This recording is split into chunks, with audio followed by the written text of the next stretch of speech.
नमस्कार दोस्तों, कैसे हो आप सब। आज हम जानेंगे सिग्निटी टेक्नोलॉजी शेयर प्राइस टारगेट 2024, 2025 और 2030 के बारे में। आखिर इन सालों में शेयर की वैल्यू कहां तक जा सकती है।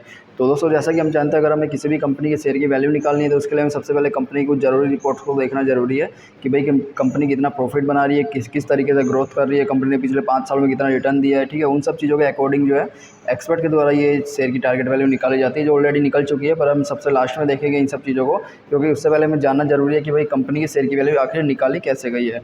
तो सबसे पहले इस रिपोर्ट में दिया हुआ है कंपनी की प्रोफाइल। तो आपको कंपनी के बारे में जो जनरल चीज़ें होती है वो सब देखने मिल जाएगी, जैसे कंपनी की भाई हेड ऑफिस साउथ अफ्रीका है और कंपनी स्मॉल कैप पे काम कर रही है, मार्केट वैल्यू ये सब है। ठीक है, ये सब जानकारी आपको मिल जाएगी। उसके बाद ये हुआ पिछले 5 सालों में कंपनी की शेयर की कीमत में वो बड़े बदलाव। तो जैसे कि हम देख सकते हैं 22 अप्रैल 2019 को कंपनी की शेयर की वैल्यू 354 रुपये के आसपास ट्रेड कर रही थी। और अगर 5 सालों के बाद देखें तो 1 अप्रैल 2024 को कंपनी की शेयर की वैल्यू 1327 रुपये के आसपास ट्रेड कर रही है। तो इसमें और मैक्सिमम देखें तो ये गई है 1351 रुपये के आसपास। तो कंपनी ने देखिए पिछले 5 सालों में इतना रिटर्न दिया है, 354 से लेके 1351 का। तो लगभग जो है कंपनी ने 4 गुना का रिटर्न अपने निवेशकों को दिया है पिछले 5 सालों में, जो कि काफ़ी अच्छा कहा जा सकता है। तो यहाँ पे हमने एक वाइट बोर्ड को रखा हुआ है जहाँ पे हम प्लस पॉइंट और माइनस पॉइंट को ऐड करेंगे। तो जैसा कि देखा भाई, हमने कंपनी ने काफ़ी अच्छा रिटर्न अपने निवेशकों को दिया, लगभग 4 गुना का। तो हमने इसको एक प्लस पॉइंट दे दिया है। अभी हम इसके बाद देखते हैं कंपनी की फाइनेंशियल रिपोर्ट कि कंपनी कितना क्या प्रॉफिट और रेवेन्यू बना रही है। तो अगर 2019 में देखें, 2019 में कंपनी जो है 843 करोड़ का रेवेन्यू बना रही थी और नेट इनकम 147 करोड़ की बना रही थी। ठीक है, और अगर 5 साल के बाद सिचुएशन को देखें तो ये 843 से हो गया है 1662 और ये 147 से हो गया है 168। तो देखिए इन दोनों में कितनी अच्छी बढ़ोतरी देखने मिली है रेवेन्यू और नेट इनकम में, जो कि एक अच्छा संकेत है। और इससे कहा जा सकता है भाई कंपनी फाइनेंशियल रूप से स्ट्रॉन्ग चलती जा रही है पिछले 5 सालों से, जो कि एक प्लस पॉइंट है। तो हमने यहाँ पे एक प्लस पॉइंट रख दिया है। उसके बाद हम देखेंगे पिछले कुछ साल में कंपनी की संपत्ति में होने वाले फेरफार, कि कंपनी की संपत्ति में क्या फेरफार हुआ है। अगर 2019 में देखें तो कंपनी के पास 307 करोड़ की संपत्ति हुआ करती थी, और अगर 2023 में देखें तो कंपनी के पास अभी 845 करोड़ से ज़्यादा की संपत्ति है, जो कि एक अच्छा संकेत है। कंपनी अपनी संपत्ति को भी लगातार बढ़ा रही है, क्योंकि अगर कंपनी की संपत्ति बढ़ेगी तो इससे जो कंपनी के एसेट्स है उसमें भी बढ़ोतरी होगी, और अगर कंपनी के एसेट्स बढ़ेंगे तो उससे कंपनी के रेवेन्यू सोर्स भी बढ़ेंगे।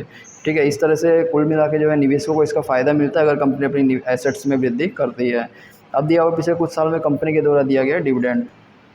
तो इसमें देखें तो अगर 16 नवंबर 2023 को कंपनी ने 3 रुपये का डिविडेंड अपने निवेशकों को दिया, और डिविडेंड 2023 में वापस से दिया, और तीसरी बार दिया। कंपनी ने 3 बार अपने निवेशकों को 2023 में डिविडेंड दिया है, जो कि आप वैल्यू भी देख सकते हो।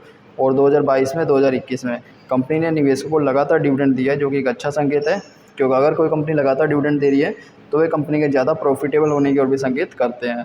तो हमने एक प्लस पॉइंट और दे दिया है क्योंकि कंपनी ने लगातार डिविडेंड दिया है।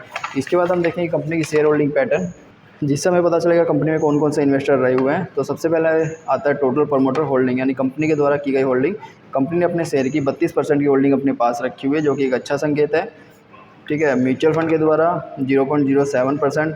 अब इसमें सोचने की बात यह है कि भाई अगर कंपनी ने 32% की होल्डिंग अपने पास रखी हुई है तो बाकी की जो लगभग 68% की होल्डिंग है वो कहाँ चली गई है, तो भी हमें देखना पड़ेगा।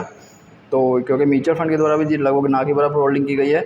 अदर डोमेस्टिक इंस्टीट्यूशन, भारत के बड़े इन्वेस्टर के द्वारा 0% होल्डिंग, किसी भी प्रकार की होल्डिंग नहीं है। फॉरेन इंस्टीट्यूशन के द्वारा 6% की होल्डिंग, जो कि एक अच्छा संकेत है। और रिटेल इन्वेस्टर के द्वारा देखिए पूरी होल्डिंग यहाँ पे आ चुकी है 61% की।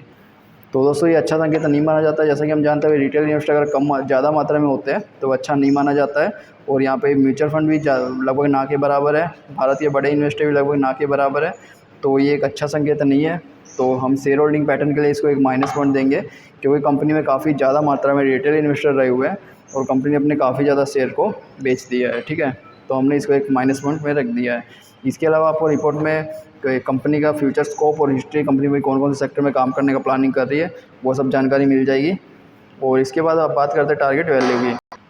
तो दोस्तों जो टारगेट वैल्यू होती है किसी प्रकार का सजेशन नहीं है, एक्सपर्ट के द्वारा दी जाने वाली एक अंदाजित वैल्यू होती है। तो अगर 2024 की बात करें तो कंपनी के शेयर की वैल्यू 1360 से लेके 1420 रुपये तक जाने की संभावना को बताया जा रहा है।